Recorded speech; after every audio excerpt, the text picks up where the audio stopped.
Olá pessoal, bem-vindos a mais uma aula.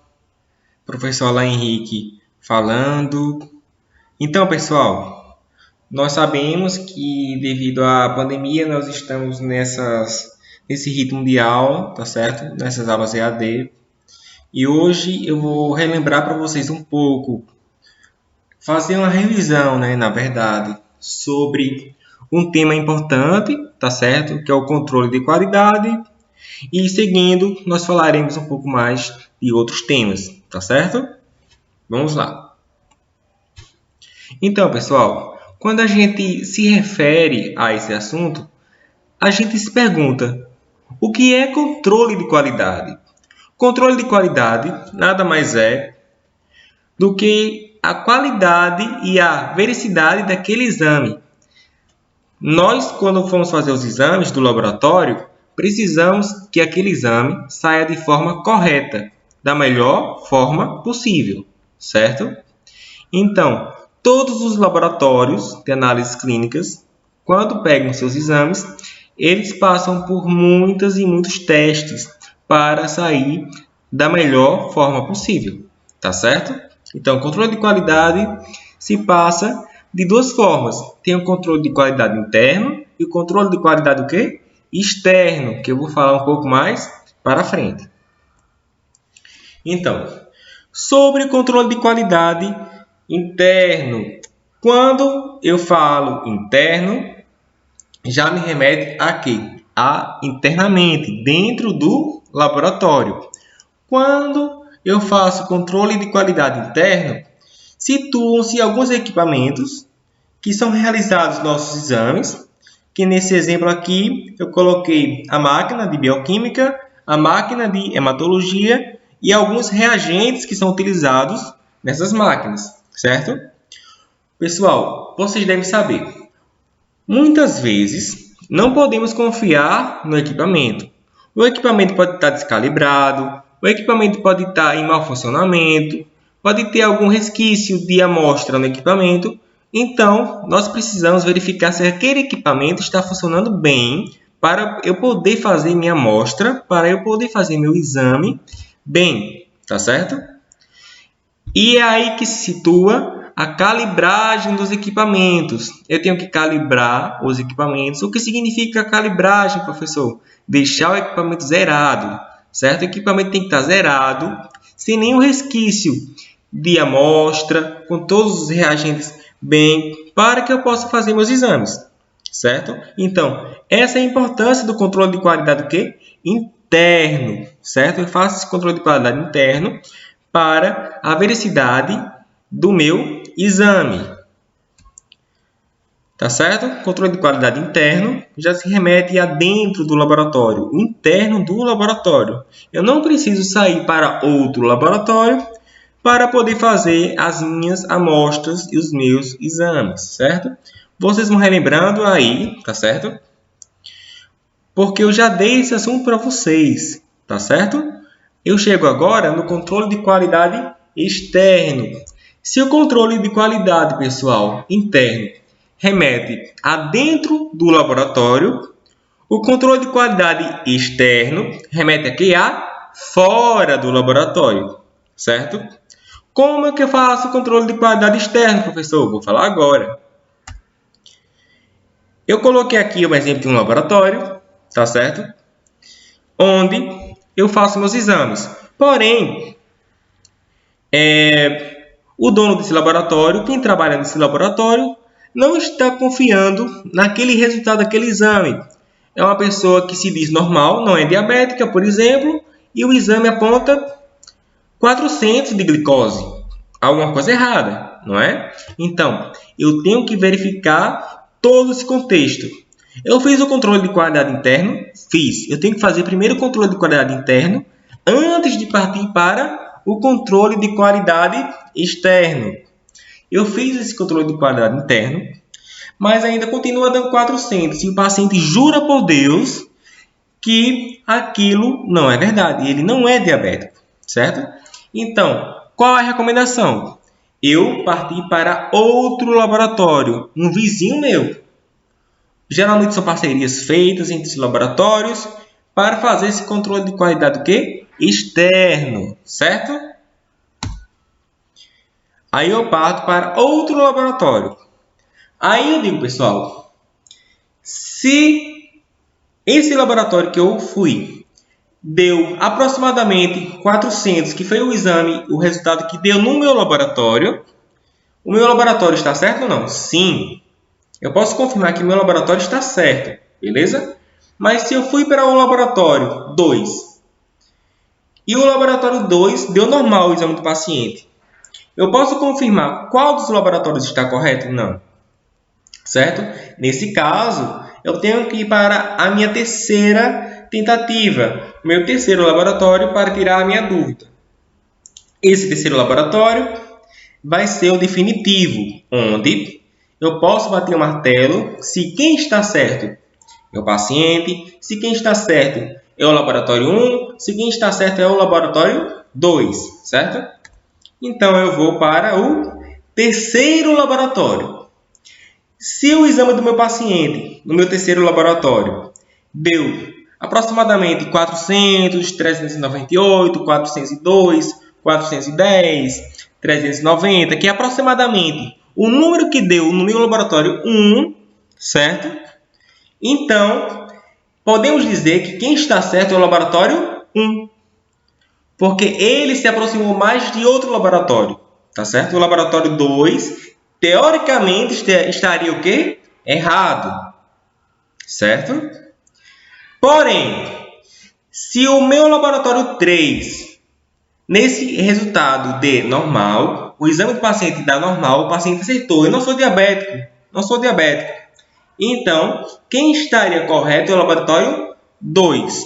Então, é importantíssimo, muito importante, fazer esse controle de qualidade, certo?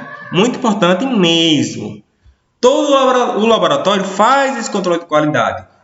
Vocês, quando terminarem o curso de análises clínicas, vocês vão fazer esse controle de qualidade do laboratório que vocês estiverem trabalhando, certo? Então, todo laboratório tem esse controle de qualidade interno e externo, certo? Aí, pessoal, eu parto agora para a biossegurança.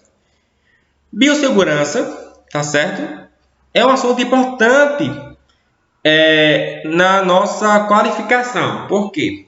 Quando se trata de segurança em laboratório, biossegurança em laboratório refere-se ao conjunto de ações, tá certo?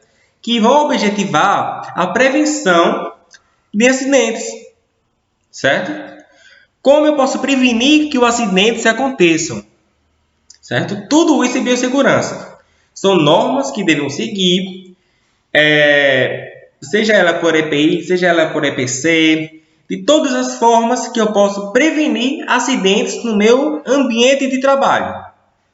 Beleza? Que no caso, para vocês, eu estou falando agora de laboratório. Beleza? Então, temos aqui um mapa de risco, certo? Mapa de risco, pessoal, é onde vai verificar os riscos do laboratório ou do local que vocês estão trabalhando, certo? Eles são divididos aqui por 5 cores, onde eu tenho verde, vermelho, marrom, amarelo e azul, onde qualificamos também físicos como verdes, químicos como vermelhos, biológicos como os marrons, ergonômicos como amarelo e acidentais ou acidentes como azuis, certo? Então, um exemplo aqui do risco físico, certo? Temos ruído, calor, frio, pressões, umidade, radiação. O laboratório que vocês estão tendo contato, que é o do colégio, não é tanto o caso, certo? Não é tanto o caso do laboratório do colégio, o risco físico, tá certo? Então, eu posso dizer que pode ser um risco pequeno, uma bolinha pequena, certo? Quando eu falo em risco químico, podemos dizer poeira, fumos, gases, vapores, névoas, neblinas.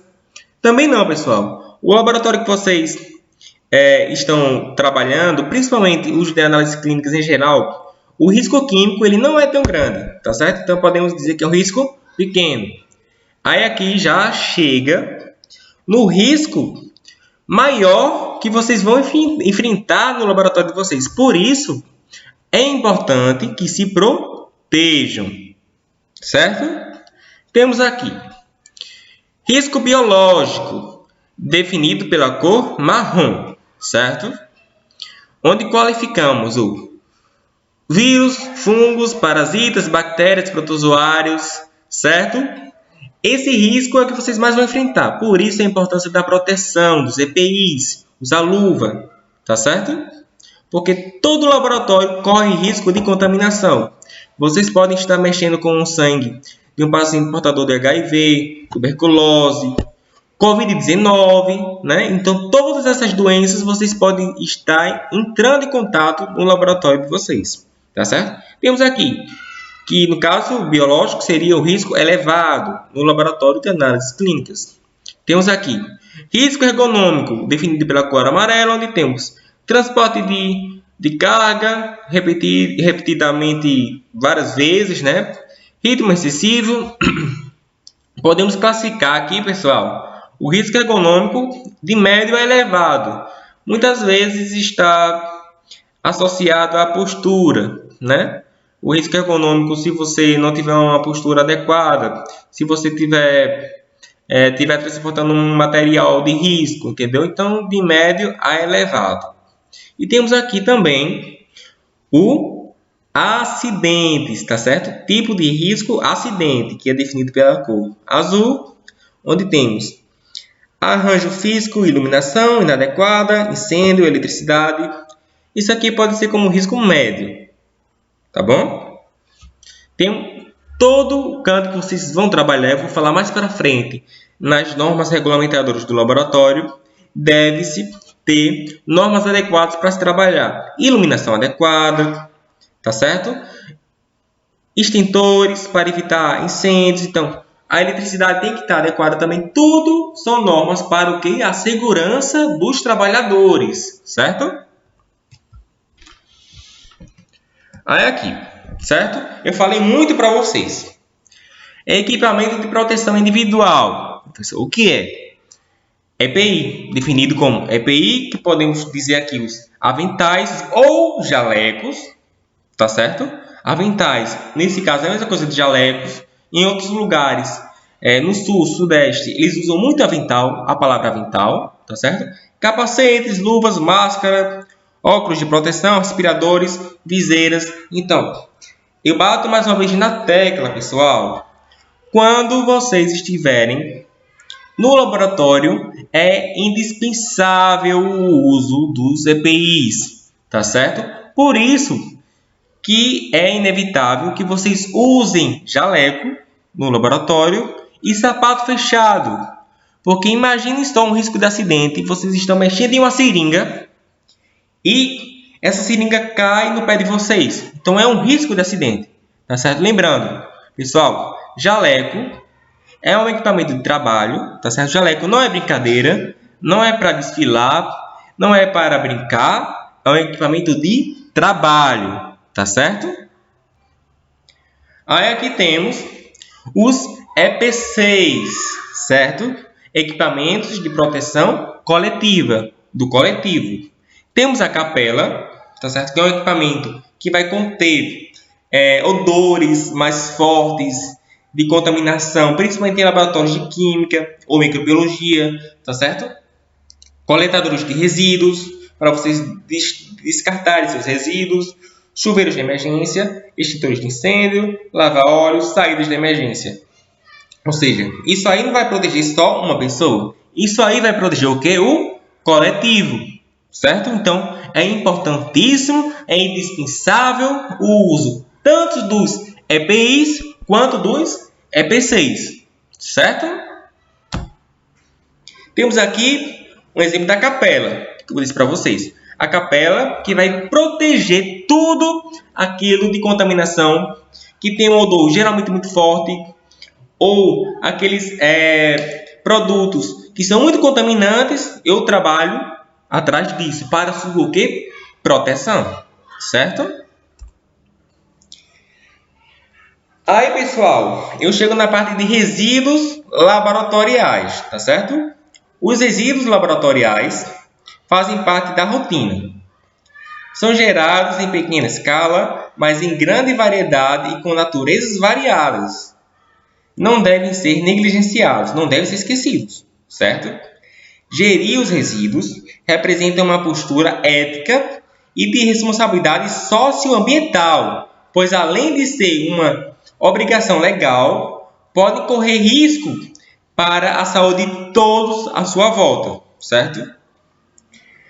Ele vai reduzir os riscos para os colaboradores e todo o meio ambiente, beleza? Então, a gente vai conhecer um pouco da legislação. O que se diz na legislação que vocês devem saber para descartar esses resíduos, tá certo? Quando o assunto é gestão de resíduos, a lei que não falta para orientação.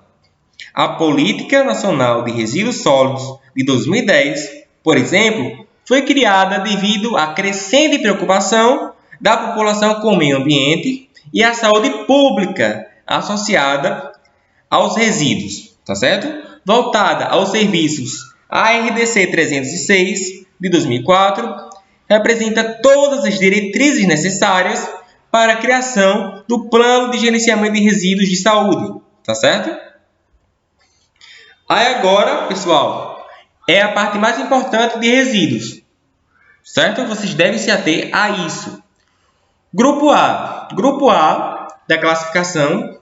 Possível presença de agentes biológicos devido a subgrupos, divididos em subgrupos. Que fica o grupo A, grupo A1, grupo A2, grupo A3, grupo A4, grupo A5. Tá certo? Então, esses agentes biológicos que podemos ter lâminas, tubos, ensaio, algodão, tudo isso que pode ter agentes biológicos está contido nesse grupo A, que está subdividido em 5 grupos: A1, A2, A3, A4 e A5. Grupo B. Presença de substâncias químicas com diferentes características: inflamabilidade, corrosividade, reatividade e toxicidade. Tá certo? Então, os agentes químicos, ácidos, básicos, que nós encontramos no laboratório, que podem ter toda essa questão de inflamação, de corrosão, tá certo? Toda essa questão dos agentes químicos está classificado no grupo B, certo? Grupo C, radioativos. Beleza? Grupo D, resíduos comuns. Os papéis que você descarta comum no laboratório de vocês, certo? Grupo E são os perfluorocortantes ou escarificantes. Professor, o que são esses perfluorocortantes? Esses perfluorocortantes são as seringas, tá certo? São tudo aquilo que pode cortar, que pode ferir. Beleza? Então, geralmente é separado em uma caixinha amarela de papelão. Tudo que for de perfluorocortantes são descartados aonde? Nessa caixa, tá certo? Então, pessoal, nessa parte final, certo, dessa aula, eu chego em uma parte importantíssima para o trabalho de vocês, certo? Importantíssima para o trabalho de vocês. Vocês devem obrigatoriamente conhecer todos esses equipamentos, certo? Começando pelo principal. Quando se fala em laboratório, a primeira coisa que se pensa é esse equipamento aí. Alguém sabe o nome dele? Então, esse equipamento se chama o quê? Microscópio, certo? Onde eu posso analisar uma estrutura que está minúscula, não posso ver a olho nu, eu posso aumentar ela 1000 vezes e posso conseguir identificar aquela estrutura a partir do meu microscópio, certo?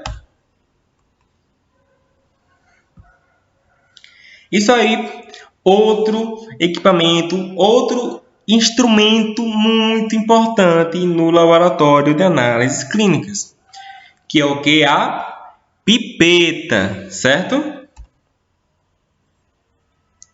Temos aqui a pipeta, onde eu posso transferir aqueles reagentes de um canto para o outro, certo? Muito antigamente, eu poderia transferir com a boca, com a mão. Então, esse equipamento facilita que eu possa transferir esses reagentes, muitas vezes contaminantes demais, de um canto para o outro, sem grandes perigos. E outra coisa muito importante, a pipeta faz com que eu transfira a medida que eu quero, a medida exatamente perfeita, com as qualidades e dimensões que eu quero para trabalhar naquele momento, certo? Aqui, pessoal, temos outro muito importante. Sem ele, eu acho que não seria possível verificar as estruturas no microscópio, que são o quê? As lâminas, certo? Aí é onde eu vou colocar o meu sangue e eu vou poder analisar todas as estruturas presentes naquela estrutura de sangue, certo? Através das lâminas. Aqui, pessoal, todo mundo sabe o que é o laboratório de vocês. No laboratório da escola, da ICIT do Marcelo, tem uma dessa, bem melhor, certo?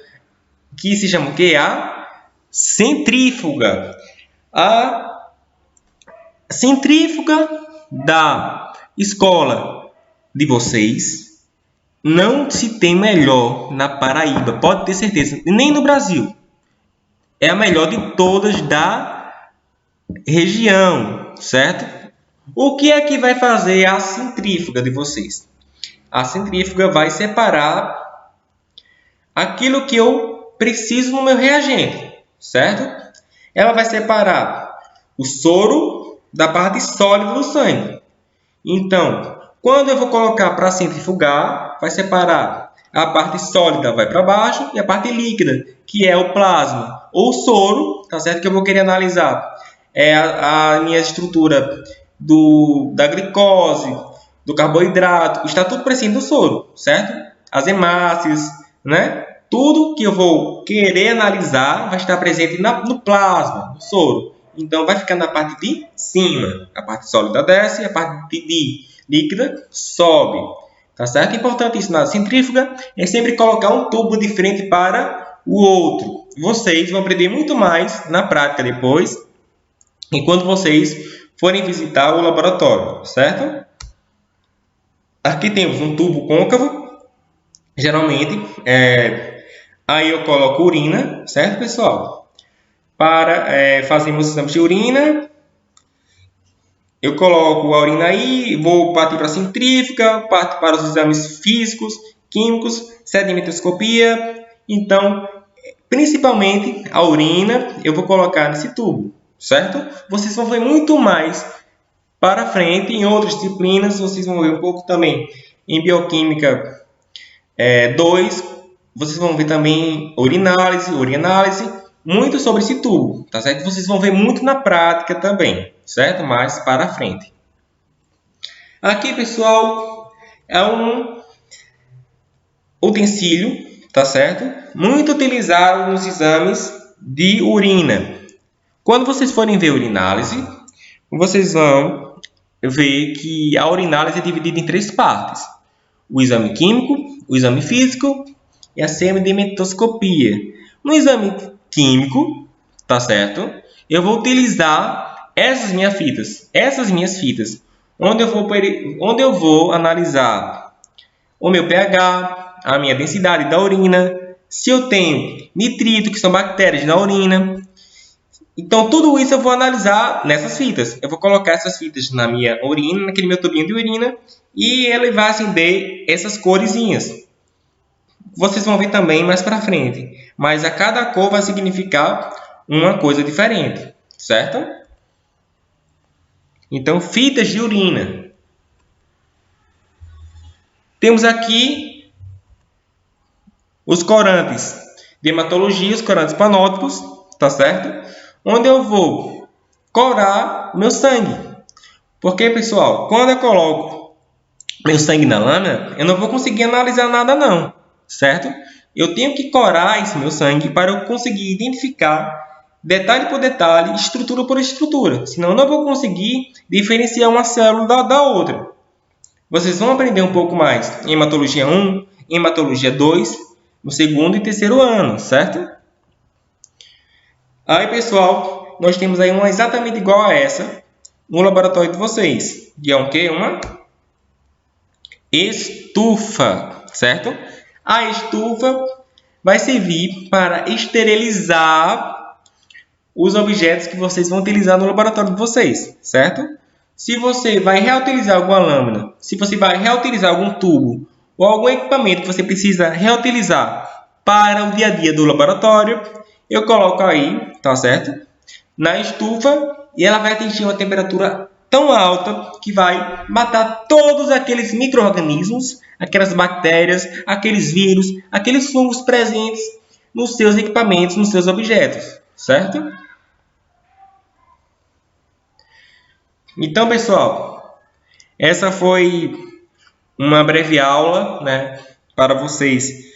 Eu espero que vocês tenham gostado, tá certo? Eu vou disponibilizar esse material na plataforma de vocês, no Classroom, certo? Vou também disponibilizar essa aula e também estarei disponível durante o tempo de minha aula na plataforma, no Classroom, para tirar qualquer dúvida que vocês precisem. Tá certo, pessoal? Então, bons estudos, sigam em frente, que tudo isso vai passar, tá bom? Muito obrigado pela atenção de todos.